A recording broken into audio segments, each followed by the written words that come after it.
What is up, my fragrant people? My name is Kerry. Welcome in, sit down, relax, because today we're going to talk about 6 fragrances that are traditionally masculine, compliment getters, and some of them are even versatile. So without further ado, let's get right into it. Coming in at number 6 is a fragrance that is known to be the Snuggle Buddy King. Along with YSL's La Nuit de l'Homme, this fragrance is about 13, 14 years old, so it's getting up there in age, but it still works. I smelled a guy wearing this a few days ago, gave him a compliment. Hey, I'm comfortable in my masculinity. I can give another man a compliment. The dude smelled great, and it reminded me I need to bring this back out. Haven't worn it in probably about a year. Great fragrance, and to me, still timeless. Snuggle Buddy Cardamom Beast. Coming from the house of Dolce & Gabbana is the one Eau de Parfum.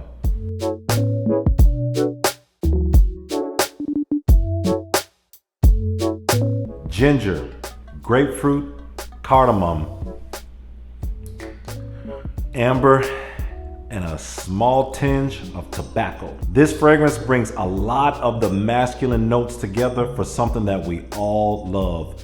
Mass appealing, I believe, still timeless. The EDP still works. The EDT is really suffering in performance. If you want something that's gonna smell good, that you can hit a couple times when somebody's coming over, or you can hit a lot of times if you're going outside.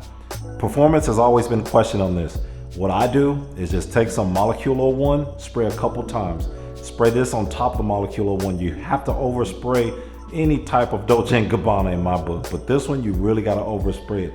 You hit this thing 10, 12, 13 times on top of ISO E Super, and you are good to go. This is a beautiful ginger-based fragrance with a little bit of tobacco, making it a masculine fragrance in most people's books. Number 6, Dolce & Gabbana The One, EDP. Coming in at number 5 is a woody and spicy aromatic. Every time I wear this fragrance, it gets a lot of attention.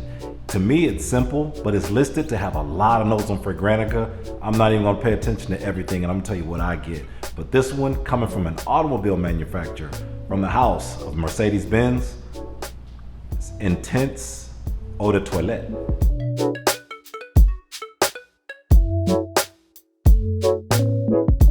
An eau de toilette that punches well above its weight and its cost. I am getting violet leaf, mandarin orange, I'm getting patchouli, and I'm getting a lot of wood, cedar wood I think it is, and a lot of spices. This fragrance works miracles for the price. I wanna say I paid maybe $50, $55 online for this thing. Very effective. Guys, if you do not have Mercedes-Benz, the Intense version, I heard M Black or Black M or whatever is good too. I've never worn that one. But this one, to me, is very, very masculine. Fresh, spicy, what more can you say? Compliment getter and long lasting. Coming in at number 5, Mercedes-Benz Eau de Toilette. Now coming in at number 4 is a woody, citrusy leather fragrance that is known to some to be a clone. I'm not really big on clones or dupes, but when I sprayed this one for the first time, I had to get it. To me, it goes a different direction from the original, but it still maintains, to me, it actually goes a little bit further into that masculinity realm. It gets a ton of compliments, and for a fraction of the price, coming from the house of Mont Blanc, is Explorer.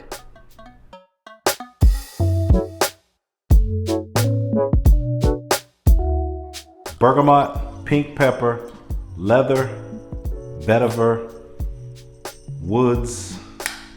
This is, to me guys, this is worth the money. This is not a Creed Aventus dupe. I've worn Creed Aventus, several batches of it. I've had the smoky, I've worn the fruity one with the heavy pineapple or whatever, and they're all inconsistent. And for $400, I don't want to buy a fragrance that's not long lasting. It didn't get the compliments that I thought it would get being labeled as the king. Maybe it's just me, I don't know. But when I found Mont Blanc Explorer, I just said, what's the hype about? I sprayed it on the back of my hand and went to the movies and got compliments like crazy just off of sampling. I went back and got it. This is worth the money. It's masculine. You get that pineapple accord, but it's coming from the pink pepper and the Haitian mix, Haitian vetiver mix. This is one long-lasting, strong, woody, spicy, aromatic, slightly powdery with a tinge of leather added into it. Masculine, aromatic, compliment getter, long lasting. From the house of Mont Blanc is Explorer. Now, what's a fragrance countdown for men without adding in some booze, right? Most people think of boozy fragrances when they think of men's masculine fragrances, and we're gonna get it served up right now. Coming in at number 3, from the house of Carolina Herrera, CH Men Privé.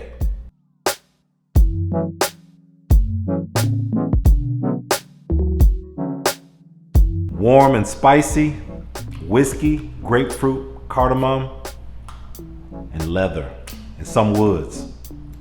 And it does that. Looks like a whiskey flask. Hey man, you can't beat that. People see the bottle, they know what's coming out of it, and it says men in the title. You know where the marketing is going, and guess what? They hit it right on the head. Great Cuddle Buddy fragrance. Tone down the sprays a little bit. Guys, you can spray this one time if somebody's coming over, and believe me, I've done it. It comes off very warm, very spicy. Cuddle Buddy has some cardamom in there along with the whiskey. You're gonna be masculine. Ladies, if you got a man in your life and you know that he loves things like this, dude is kind of masculine, you know, hey, I guarantee you he will love this for Christmas. Time has come, get this. Maybe you get yourself a Cuddle Buddy and get some cuffing going on. CH Men Privé. Now coming in at number 2, and I had to put the leather jacket on for this one because this one is the most leather, is the smokiest, is the darkest, is the extremely masculine, but it's only number 2 because it's not as versatile. From a house that is not really known for these type of fragrances, but this one hits it right on the head when it comes to what we term as masculinity. From the house of John Barbados is Dark Rebel Rider.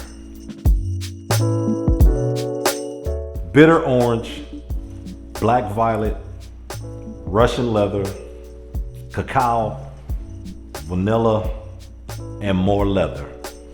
This is one cool fragrance, and it does that. Well, it's supposed to do that. It has zippers on it, so you know it's cool. Marketed directly towards men. There is nothing, and I mean nothing unisex about Dark Rebel Rider, and I get compliments on this. Very masculine, very woody, very leathery, has some vanilla, and supposedly has some rose in there too. I don't get any of that. What I'm getting is a whole lot of leather, a whole lot of freshness, but a lot of darkness and a lot of woods.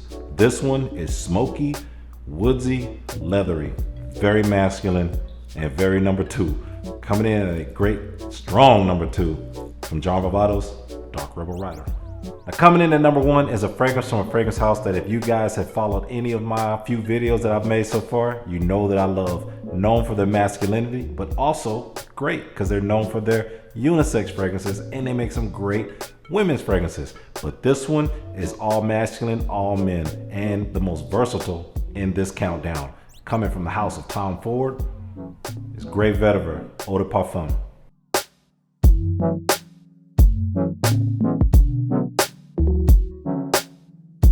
Grapefruit, orange blossom, nutmeg, vetiver of course, and woods. This is a beautiful, beautiful fragrance. I will always, once again, have this one in I just re-upped on this one. I will always have Grey Vetiver in my collection. I don't care what they charge for it, I will always have it. If you want something that's masculine, good for work, good for date night, good for just stepping out of the shower, good for going to a wedding, this can work as a formal. This can be dressed down, all the way down, and all the way up. There is nothing like Grey Vetiver, guys. And the guys out there that have it, leave it down in the comments, a test, and let everyone else know how great this fragrance is and how versatile it is. On top of being masculine, most fragrances that are marketed as being extra masculine are typically, as we know, are not very versatile. This one is the most versatile masculine fragrance I have in my collection, what gives me a video idea. But I can wear this all year round. Doesn't matter the season. And like I said, the reasons can change and I can still wear this. Very masculine, very potent, long lasting, beautiful sillage, great projection. It does everything well. From my man, Tom Ford. Gotta smell that again. Some of the best vetiver in the world. Number 1, Tom Ford Grey Vetiver, EDP. So there it is, guys. That is my 6 most masculine, Tell me, if you have any of these 6, let me know which one's your favorite. Do you have any of them? Do you have all of them? Do you have none of them? Do you hate all of them? Let me know down in the comments if you have any suggestions or what you would change or add to this list or swap out. Let me know. I don't have everything and I haven't smelled everything. You guys, I'm sure, have suggestions that may be more masculine than some of these or be able to replace these really easily. Either way, I love all of you guys, and no matter where you are in the world, keep smelling good.